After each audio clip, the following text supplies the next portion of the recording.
નમસ્કાર દોસ્તો, સ્વાગત છે આપ સર્વનું તમારી પોતાની YouTube channel ocean coaching classes પર। મિત્રો, આજે આપણે ધોરણ 4ની પ્રોજેક્ટ પ્રવૃત્તિ બુકની પ્રવૃત્તિ નંબર 26 મારી બોલી મારી ભાષાનું સંપૂર્ણ સોલ્યુશન આ વિડીયોમાં જોવાના છે। અહીંયા તમે જોઈ શકો છો કે આ ધોરણ 4ની જે પ્રોજેક્ટ પ્રવૃત્તિ બુક છે તેની બધી જ પ્રવૃત્તિઓના સંપૂર્ણ સોલ્યુશનના વિડીયો અને પીડીએફ આપણી ચેનલ ઉપર મુકાઈ ચૂક્યા છે। આ વિડીયો અને પીડીએફનો અભ્યાસ કરવા માટેની લિંક તમને નીચે ડિસ્ક્રિપ્શન બોક્સની અંદર મળી જશે, જરૂરથી તેનો અભ્યાસ કરી લેજો। સાથે સાથે આપણા વોટ્સઅપ ગ્રુપમાં પણ જોડાઈ જજો, જેથી કરીને આવનારા તમામ વિડીયો અને પીડીએફની લિંક તમને વોટ્સઅપ પર પ્રાપ્ત થતી રહે। ચાલો તો શરૂ કરીએ પ્રોજેક્ટ પ્રવૃત્તિ બુકની પ્રવૃત્તિ નંબર 26 મારી બોલી મારી ભાષા। અહીંયા તમને કહ્યું છે કે ગુજરાતી ભાષામાં જે વસ્તુનું નામ બોલવામાં આવે છે તેને તમારા ગામમાં સ્થાનિક બોલીમાં શું કહેવાય છે? તેવી સામગ્રી, ખાદ્ય પદાર્થ, વસ્તુ, પોષક, પ્રાણી, પક્ષી વગેરેની યાદી તૈયાર કરી વર્ગખંડમાં પ્રસ્તુત કરો।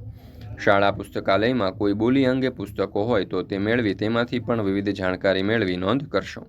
તમારા ફળિયામાં રહેતા વડીલો પાસેથી પણ ગુજરાતી ભાષા અને સ્થાનિક બોલીમાં અલગ પડતા શબ્દો, વિગતો મેળવો અને તેની નોંધ કરો। તો જુઓ, ગુજરાતી ભાષામાં જે વસ્તુનું નામ બોલવામાં આવે છે તેને તમારા ગામમાં સ્થાનિક બોલીમાં શું કહેવાય? તો ચાલો, ગુજરાતી નામ છે સાડી, સ્થાનિક બોલીમાં તેને હાડી કહેવામાં આવે છે। સાવરણીને હાવણી, કપડાને લુગડા, ચાવીને કુશી, સુખડીને હુખડી, સારુંને હારું। ત્યાર પછી આગળ જોઈએ તો પથ્થરને પાણો, પવનને વાહર, વિદ્યાર્થીને નિહાળ્યો, શાકભાજીને બકાલું, નોકરને વણોતર, દોરડુંને રાંધવું, ખમીસને પેરણ, માચીસને બાકસ। ત્યાર પછી છે નિસરણીને નિહણી, બળદને ઢંઢા, વર્ષને વરહ, આગળ જાને મોરથા, ફટકારવુંને ઝીકવું, શીંગને માંડવી, રકાબીને અડાળી, પાછળને વાહે, બટનને બુતાન। રાત્રિનું ભોજન તો વાળું અને સવારનો નાસ્તો તો શિરામણ। આવી રીતે અલગ અલગ નામેથી ઓળખવામાં આવે છે। મિત્રો, ધોરણ 4ની આ જે પ્રોજેક્ટ પ્રવૃત્તિ બુક છે તેની અંદર આપવામાં આવેલી બધી જ પ્રવૃત્તિઓના સંપૂર્ણ સોલ્યુશનના વિડીયો અને પીડીએફ આપણી ચેનલ ઉપર મુકાઈ ચૂક્યા છે।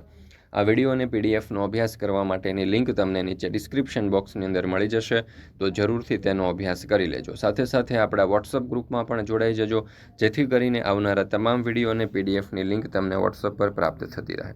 દોસ્તો, ફરી મળીશું આપણે આ પ્રોજેક્ટ પ્રવૃત્તિ બુકની પ્રવૃત્તિ નંબર 27ના સંપૂર્ણ સોલ્યુશન સાથે। મિત્રો, આપણી આ ચેનલ ઉપર એકમ કસોટીઓ, સ્વાધ્યાય, સ્વાધ્યાયન પોથીઓ દરેકના સંપૂર્ણ સોલ્યુશનના વિડીયો અને પીડીએફ મુકાઈ ચૂક્યા છે, તો જરૂરથી તેનો પણ અભ્યાસ કરી લેજો। અને સાથે સાથે આ વિડીયો જો તમને પસંદ આવ્યો હોય તો તમારા દોસ્તો, મિત્રો, સગા સંબંધી, ભાઈબંધ જેઓ પણ ધોરણ 4ની અંદર અભ્યાસ કરતા હોય તે દરેકને આ વિડીયો સેન્ડ કરજો, જેથી કરીને તેઓ પણ પોતાની આ જે પ્રોજેક્ટ પ્રવૃત્તિ બુક છે તેની અંદર આપવામાં આવેલી બધી જ પ્રવૃત્તિઓ છે તેમના સંપૂર્ણ સોલ્યુશન છે તેનો અભ્યાસ કરી શકે અને નોટબુકમાં લખી શકે।